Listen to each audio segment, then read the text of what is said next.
ಅಂತ್ಯಕ್ರಿಯೆ ಈಗಲೇ ಅವರ ಫ್ಯಾಮಿಲಿಯವರು ಒಂದು ತೀರ್ಮಾನ ಮಾಡಿದ್ದಾರೆ.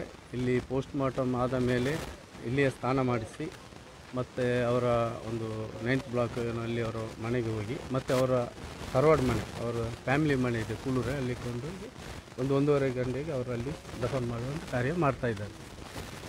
ಮೊದಲೇ ತುಂಬ ಖೇದಕ ಮತ್ತು ದುಃಖ. ಯಾಕೆಂದರೆ ಈ ರೀತಿ ಪದೇ ಪದೇ ನಮ್ಮ ದಕ್ಷಿಣ ಕನ್ನಡ ಜಿಲ್ಲೆಯಲ್ಲಿ ಕೊಲೆ ಮತ್ತು ನೇತಗಿರಿ ಪೊಲೀಸ್ಗಿರಿ ಮಾಡುವುದು ಈ ರೀತಿಯೆಲ್ಲ ಮಾಡುವಾಗ ಸರ್ಕಾರ ಮೌನವಾಗಿದೆ. ಇದಕ್ಕೆಲ್ಲ ಕಾರಣ ಸರ್ಕಾರ ಹೊಣೆ ಹೊತ್ತಬೇಕಾಗ್ತದೆ. ಯಾಕೆಂದರೆ ಮೊದಲಿಗೆ ನಮ್ಮ ಮುಖ್ಯಮಂತ್ರಿಯವರು ಇಲ್ಲಿ ಭೇಟಿ ಕೊಡುವಾಗ ಕ್ರಿಯೆಗೆ ಪ್ರತಿಕ್ರಿಯೆ ಅಂತ ಹೇಳಿಕೊಂಡು ಹೋದ ಮೇಲೆ ಇಲ್ಲಿ ಪದೇ ಪದೇ ಗಲಾಟೆ ಮತ್ತು ಇನ್ನು ಈ ರೀತಿ ನಡೀತಾ ಇದೆ.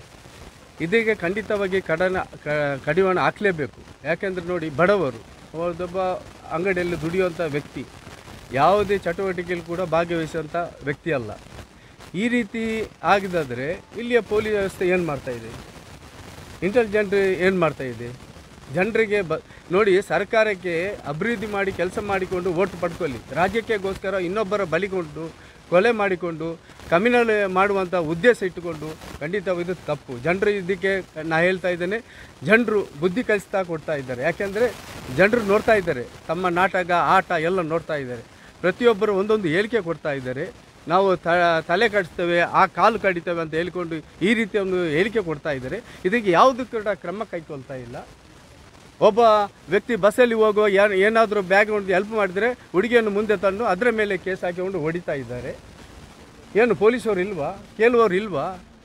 ಏನು ಕಾನೂನು ಇವರಿಗೆ ಕೊಟ್ಟಿದ್ದ, ಸರ್ಕಾರ ಇವರ ಕೈಯಲ್ಲಿ ಕೊಟ್ಟಿದೆಯಾ? ಇಲ್ಲಿ ಇದು ನಾವು ಕ್ವಶನ್ ಮಾಡ್ತಾ ಇದ್ದೇವೆ. ಏನು ಇಲ್ಲಿ ಗುಂಡಗಲಗಾಯಕಲ್ಲಿ ಇಲ್ಲಿ ಆಡಳಿತ ಕೊಟ್ಟಿದ್ದ ದಕ್ಷಿಣ ಕನ್ನಡ ಜಿಲ್ಲೆಯಲ್ಲಿ? ಪೊಲೀಸ್ ಇದೆ, ಕಾನೂನಿದೆ. ಯಾರು ತಪ್ಪು ಮಾಡಿದರೂ ಕೂಡ ಅದು ಯಾವ ಜಾತಿ ಆಗಲಿ ತಪ್ಪು ಮಾಡಿದರೆ ಶಿಕ್ಷೆ ಕೊಡುವಂಥ ಪೊಲೀಸ್ ಇಲಾಖೆ ಇದೆ. ಸರ್ಕಾರ ಅದನ್ನು ಸೀರಿಯಸ್ ಆಗಿ ತಗೊಳ್ಬೇಕು. ಅದನ್ನು ಬಿಟ್ಟು ಇವರು ಕೊಲೆ ಮಾಡೋದು, ಅಮಾಯಕರನ್ನು ಕೊಂದು ಏನು ಇವರು ಗಲಾಟೆ ಮಾಡಲಿಕ್ಕೆ ಉದ್ದೇಶ ಮಾಡ್ತಾ ಇದ್ದಾರೆ? ಖಂಡಿತವಾಗಿಲ್ಲ. ಮುಸಲ್ಮಾನರು ಮೌನವಾಗಿದ್ದೇವೆ, ಖಂಡಿತವಾಗಿಲ್ಲ. 2005-6 ಇಲ್ಲಿ ಕಮ್ಯುನಲ್ ಆಗಿದೆ, ಅದರ ನಂತರ ಇಲ್ಲಿ ಕಮ್ಯುನಲ್ ಆಗ್ತಾ ಇಲ್ಲ. ಇವರ ಉದ್ದೇಶ ಅದೇ, ಕಮ್ಯುನಲ್ ಆಗಬೇಕಂತ ಹೇಳಿಕೊಂಡು. ಈಗ ಇವರನ್ನು ಬಡಪಾಯನ್ನು ಕೊಂದು ಏನಾದರೂ ನಾವು ಗಲಾಟೆ ಮಾಡಿದರೆ ಇವರಿಗೆ ಓಟು ಲಾಭ ಸಿಗ್ತದಂತೆಲ್ಲ ಉದ್ದೇಶ. ಅದು ಖಂಡಿತವಾಗಿ ಇವರ ಭ್ರಮೆ, ಅದು ಖಂಡಿತವಾಗಿ ಆಗಲಿಕ್ಕೆ ಸಾಧ್ಯ ಇಲ್ಲ. ನಾವೆಲ್ಲ ಮುಸಲ್ಮಾನ ಎಲ್ಲಿ ಬಾಂಧವರು ಶಾಂತಿ ಬಯಸುವವರು ಶಾಂತಿಯಲ್ಲಿ ಇರ್ತೇವೆ. ಖಂಡಿತ ಇದಕ್ಕೆ ಶಿಕ್ಷೆ ಆಗಲೇಬೇಕು. ನೇಜ ಆರೋಪಿ ಯಾರಂತ ಪತ್ತೆ ಹಚ್ಚಬೇಕು. ಯಾರಂತ ಇವರ ಹಿನ್ನೆಲೆ ಯಾರಿದ್ದಾರೆ ಅವರನ್ನು ಹಿಡಿದು ಜೈಲಿಗೆ ಕಳಿಸ್ಬೇಕು ಮತ್ತು ಗುಂಡು ಹೊಡೆದು ಕೊಲ್ಲಬೇಕು ಇಂಥವರನ್ನೆಲ್ಲ. ಯಾರೊಬ್ಬ ಚಟುವಟಿಕೆ ಇದ್ದವರ ಕೊಂದು ಅದು ಬೇರೆ ವಿಷಯ. ಇದನ್ನು ಬಿಟ್ಟು ಅಮಾಯಕರನ್ನು ಕೊಂದು ರಾಜ್ಯಕ್ಕೆ ಮಾಡ್ತಾರೆ, ಇದು ಖಂಡನೆ. ಇದಕ್ಕೆ ಸೂಕ್ತವಾದ ನಾಳೆ CM ಅವರು ಬರ್ತಾ ಇದ್ದಾರೆ, ಭೇಟಿ ಕೊಡಬೇಕು. ಇತ್ತೀಚೆಗೆ ತಮ್ಮೆಲ್ಲ ಗೊತ್ತಿದೆ, 2 ಕೊಲೆ ಇತ್ತು, ಅದರಲ್ಲಿ ತಾರತಮ್ಯ ತೋರಿಸಿದ್ದಾರೆ. ಅದು ತಪ್ಪು. ಇವರದು ಸರ್ಕಾರದ ಹಣದಿಂದ ತಾರತಮ್ಯ ತೋರಿಸ್ತಾ ಇದ್ದಾರೆ.